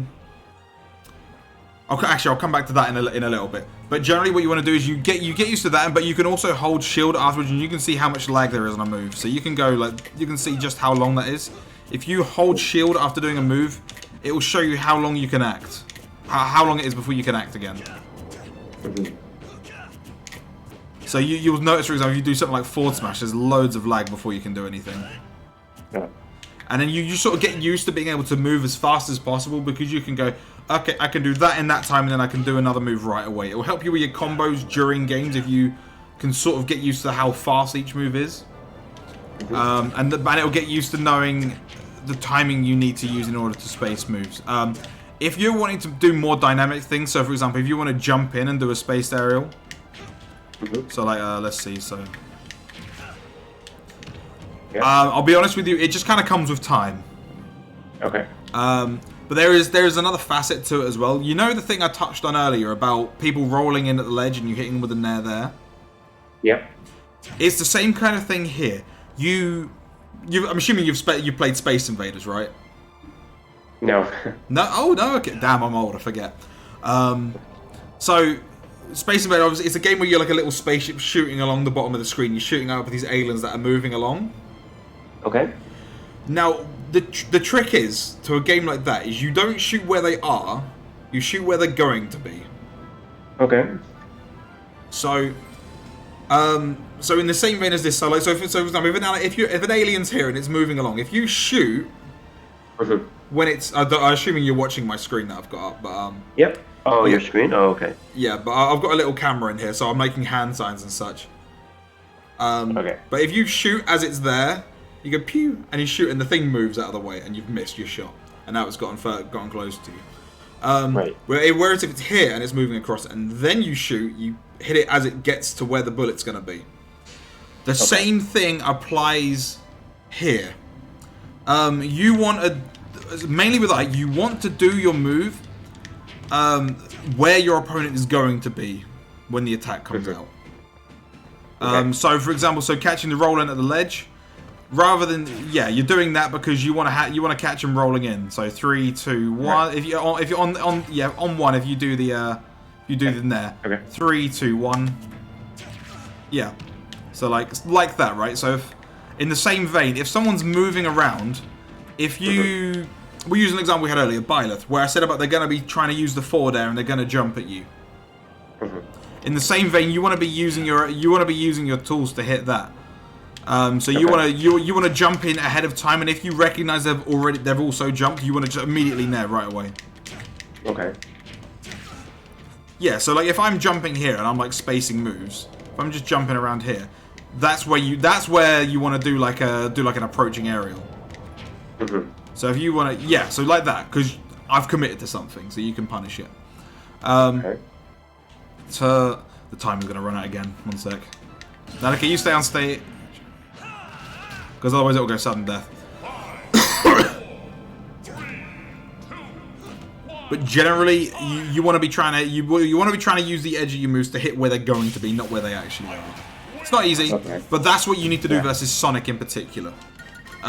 Sonic's a character that moves around very quickly, and I'm assuming what happens with your friend is they'll roll in with a spin dash, and you kind of go, they're coming in, I'm just going to have to shield. Or something like that, or I have to move. Something like that, right? What you generally want to do is you want to be moving around, but you want to be ready to put something out to hit them before they get there. Okay. I'll send you a link to a set I had with Pelly, just so you can try and see roughly what I mean. Okay. But yeah, so I ended up getting sidetracked. I'm so sorry. I normally don't have a time limit, so I'm normally just kind of happy to keep waffling. when it comes to learning how to space stuff, what you can do, you set a CPU to just stand here, and you get used to spacing around stuff. What you want to do is you want to get used to not only jumping at them and jumping and doing it in neutral as well. You want to get used to jumping backwards a little bit as you do it. Like the back. Yeah, backwards in there is really good. This is how Ike does dash dancing, right? Because what he's able to do is he's able to dash forward and then jump back. And if they try and hit him, they're gonna get hit by the nair. Okay. So you don't always have to do it that way, but you can, like, if you're in a range where you think I'm not particularly comfortable here because I'm against, I don't know, Mario and I'm right close to him, I'm gonna just jump backwards like that. Because what that does is that gives me a little bit more space. To kind of do what I need to do, and if they try and chase me, they're going to get hit. Okay. And again, even if you're jumping backwards and you hit with this nair, you can still combo off of it. Right. So there's a difference between like jumping like this, and then because I'm still facing you, and then if I can't do it like that. There's a difference. Yeah, there's a difference between jumping facing forward and jumping facing backwards. Okay. So, by the way, if you're struggling to... Oh, you're doing it fine there, never mind. Yeah. Okay. So, generally, like, the way to think about it is to press jump and then press back. Like, pretty much immediately afterwards. Right, okay. That's what you mean by dash dancing? Yeah, to a degree. Like, I'm trying to, like, explain concepts differently, but, to be fair, there are times where you want to have your back to the opponent and times where you want to be facing forward with Ike. Sure. Yeah. But generally, facing forward is the easier way to play. Because it allows you... Your nair is there right away. It's harder to use the back hit in there. It is harder to use properly. Okay. Right. So getting used to jumping with your... So jumping backwards while facing forwards is ideal. And you don't have to do it full momentum like this as well. If you jump and then press back later, you'll jump like mostly straight up, but then you'll start fading backwards. Okay. I can do it from standing still. I can't do it from a dash. Yeah. Don't worry too much about doing it from a dash for now. Okay. It's one of those ones where it's something that you'd sort of like that just comes with getting more fluid with the character. Okay. Or fluid with the game, really. So I wouldn't worry too much about it. It comes with time. Okay. But if you jump facing the opponent, you've not only got nair, which is good because it's you get your combos off of it. And if they try and approach, you can kind of punish them for it. And like even at like, so like, even if if you just stand still, I'll jump over your head and do it backwards. Too low a percent, but still get you confirmed even though you've jumped backwards. So it's one of those ones where like, I've hit nair, I can get a combo, nice and easy, regardless of how you've hit it. So you don't need to jump into them to do it. Okay. So once you get used to being able to practice hitting like long range attacks on a standing still opponent, so something that I use quite a lot, and this works again. This is something that works really well versus Sonic in particular because they like to move around a lot. Rather than dash attacking, I'll do this. So I'll do a pivot F tilt. So what you know how to do pivot tilts like so you keep sliding while you do it? No. Okay. So what you do is if you start running and you try and press backwards, you have this animation. Yep. You can cancel that animation with any move. Okay. So if you press forward, you did it just there. Press forward, press backwards, and then immediately press F tilt as soon as you press backwards.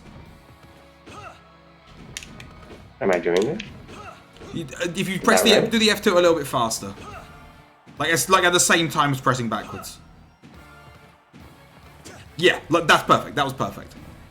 So what that does is it allows you to slide forward a little bit while doing an F tilt. Oh, that was funny.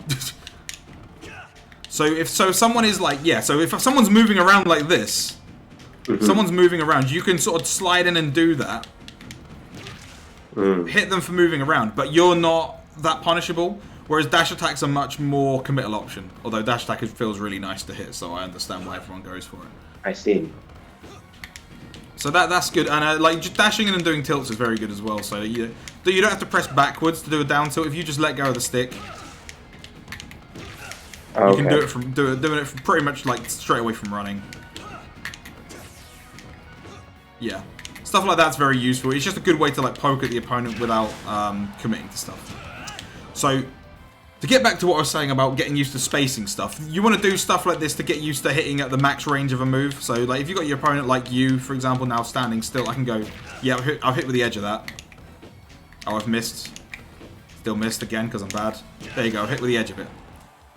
What you can then do is you can actually set the opponent to start walking around. So you can get used to trying to do it on a moving opponent.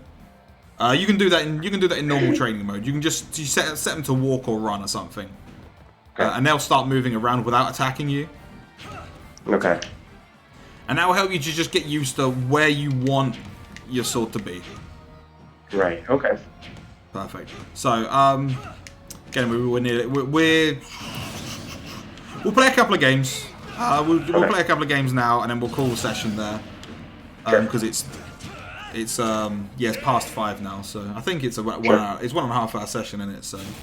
Yep. Yeah, cool. No worries.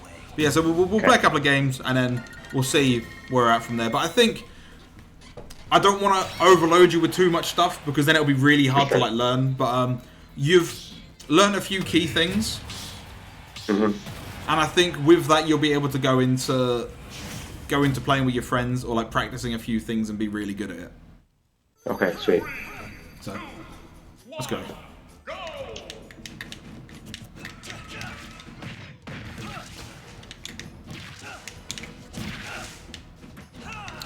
That was just a jump again. I know.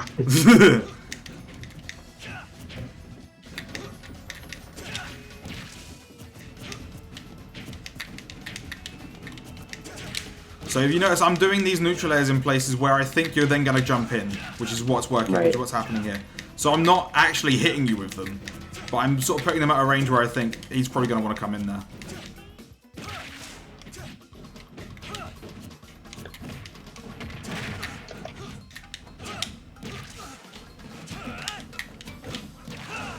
Punish. Very nice.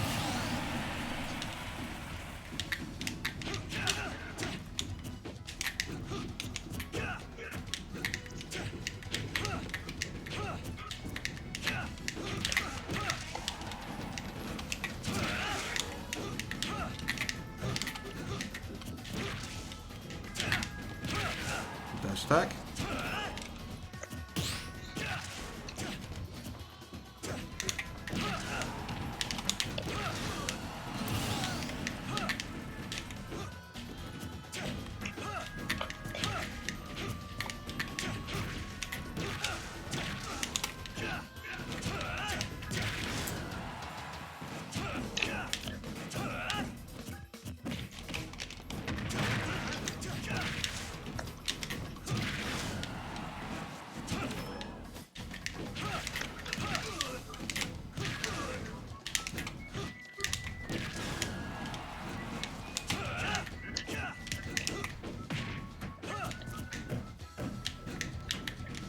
So at this point, I'll be looking at it and I'll be going, right, okay, I know I can't kill you with Nair up here now, but I can do the back hit of Nair to get a confirm. So I'll be thinking about hitting that. And I'll be missing it because I'm busy talking.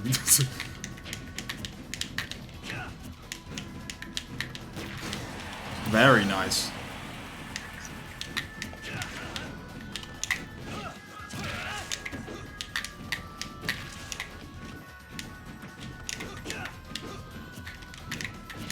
And I'll be knowing that I can't really get the confirm anymore because I've done too much damage to you.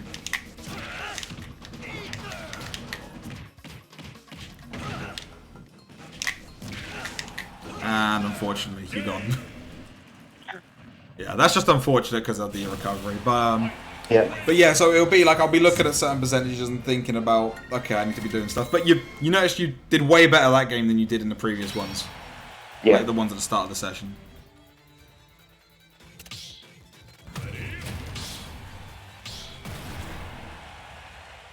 And that back air you did to take my second stop was really, really good because I was jumping around there, so you genuinely did the Space Invaders thing and hit me when I was gonna be where I was gonna be rather than where I actually was.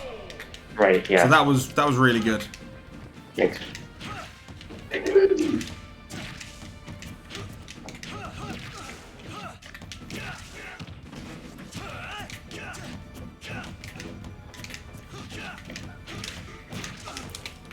I do.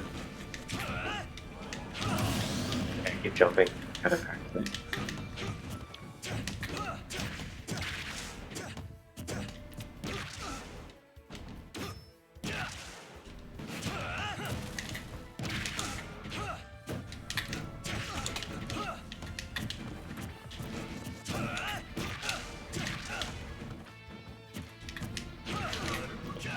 Oh.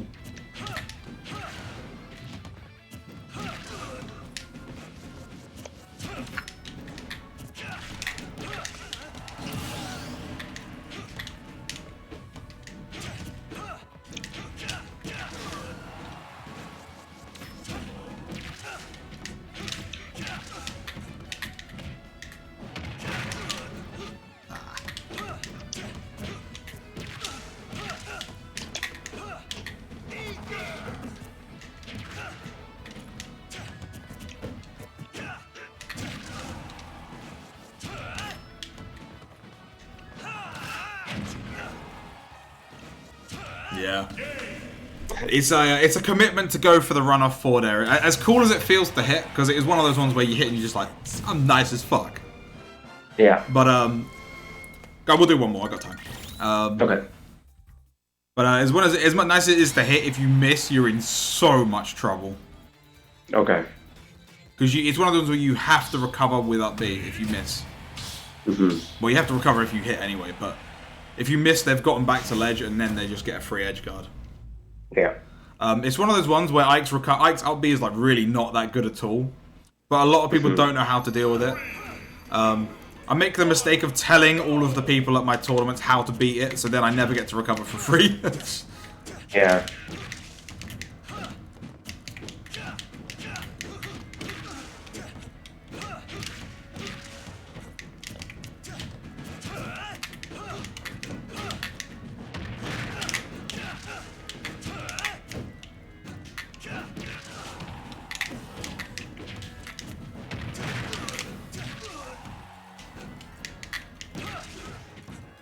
Nice.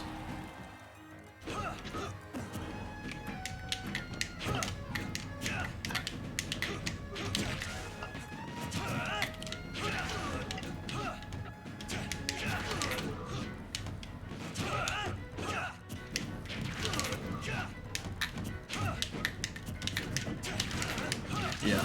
So there's the back hit there. It's way easier to confirm with like slightly higher percents.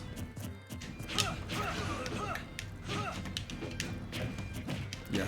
There was an example of me doing a bad jump forward there.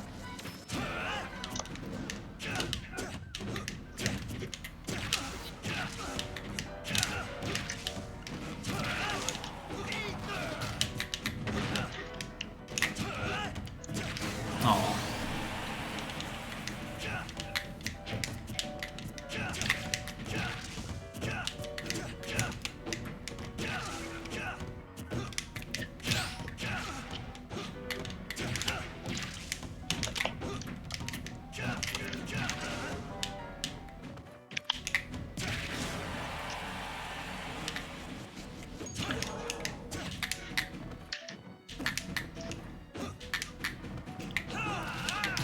Ah!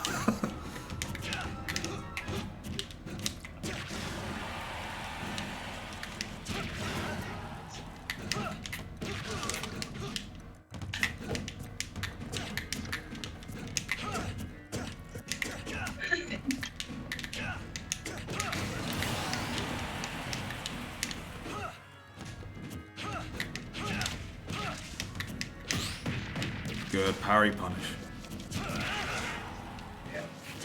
Lucky.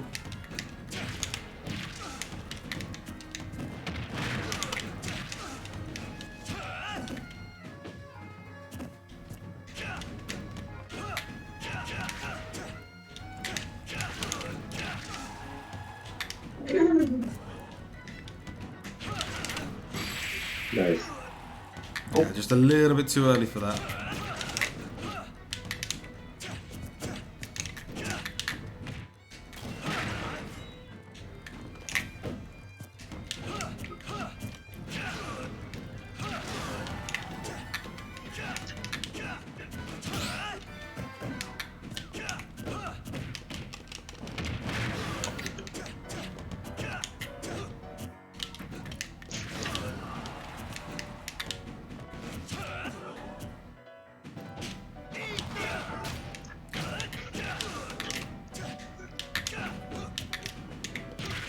Oh no! That was a good dash attack though. Good spacing. Thank you.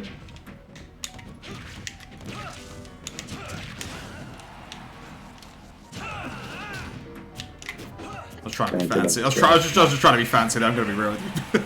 That would have been a nice way to end it if you thought that. Yeah. So I mean, I think the key things to focus on, like you were playing, you were looking at the game and how to play the game, a lot better than you were at the start of the session.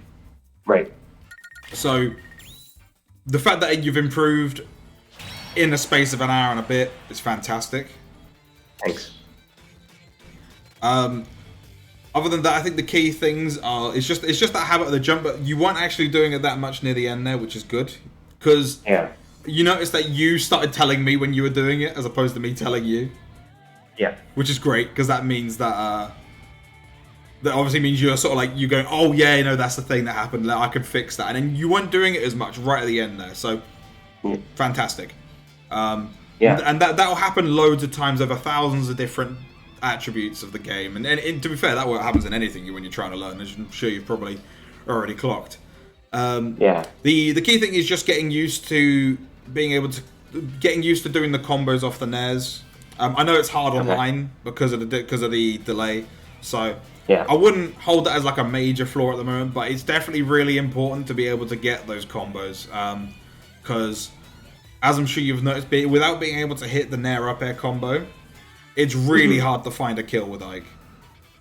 Right. Which doesn't really feel right, given that he's meant to be a big, hard-hitting character. But there you go. Right on.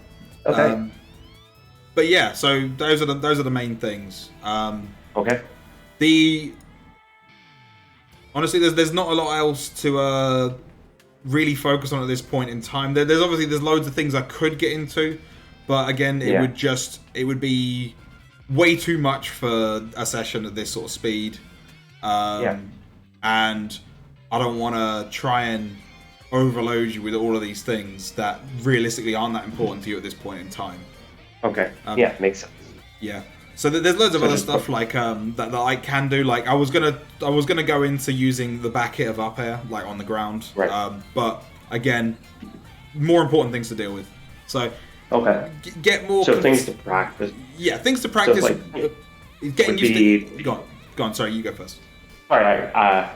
So the things to practice would be like focusing on like spacing, using the edge of my blade both on a stand. Like I'd actually did that on a standing character in training, and then I'll do it on someone walking just to focus on that. Yep. Just trying to focus on recovering without like double jumping in that danger zone where I typically double jump just intrinsically. And third thing, just trying to use that that pivot tilt. I'll look into how to do it and just practice it and see. But using that, is that something else that I think would be a high yield thing to focus on? It would be helpful to focus on. Yeah, I think honestly the main thing is just getting used to doing the combos during the the nair combos during matches. If you want an easy way to practice that without having to, fail it against friends, and it's gonna sound so dumb, but set like a level 7 CPU or something. Don't play level 9s because they act completely inhuman. But set like a level 7 or something, and don't worry so much about winning or losing because again it's a CPU. They're not gonna care that much. But just get used to going. Oh, I've landed this move. I can convert over this. And the CPU will act. So if they can get out of it, they probably will. So you think that'd be like after I do the on training mode on like a standing and then walking character, then move on to that? Yeah, I would say so. And it's not something you need to spend hours and hours and hours doing. Just, a couple of games every now and then. Okay. Just to sort of... Makes sense. Just sort of look at it and go... Because you're not going to learn a lot of... There's going to be a lot of things that a CPU won't teach you. But getting used to doing it's a good place to learn how to get used to doing combos while you're trying to also play the game. Okay. Makes sense. Other than that, let me just send you the... Hang on, if I can get back to YouTube, that'd be great. So obviously there's a lot more going on for this than just the actual the things we've been focusing on. But this is me playing against Pele, which is that really high-end Sonic. Okay. You can sort of look at the way I'm positioning myself to deal with Sonic coming in and generally trying to cover where they're going to be as opposed to where they actually are. Okay, yeah. It does mean that you will occasionally see me just straight up miss because I've got it wrong and then they've gone somewhere else entirely, but those things happen. Okay. Last thing, have you ever heard of Core A Gaming? No. Okay. I've got some fantastic late night viewing for you. Okay. So, let me get the playlist for you. No, that's the wrong one. No. There we go. So there's 37 different analysis videos here. These aren't all particularly relevant. They're like a mix of things, but it's fantastic watching anyway. If you follow any other fighting games at all, you'll be able to apply a lot of that to this. Okay. And generally, it talks about why certain things happen, how to look at the game. I wouldn't say that this is necessary viewing, but it does help with your general understanding, and at a minimum, it makes you sound real smart when you repeat it. Yeah, okay. Right on. Awesome. I really appreciate that. I'll work on those few things, and I'll see you next time, I guess. Awesome. Yeah, just drop us. Obviously, you bought 3 sessions in one, so just hit us up for another one in the future when you feel like you want to get the second session and just sort of look at where you are at after doing a little bit of practicing. And best of luck with it all, mate. Thank you very much for Thanks very much for buying the sessions. Hey, my pleasure. You have a great day. All right, you too. Have a good one. See ya. Bye. Bye. Oh, I've got to stop the recording as well.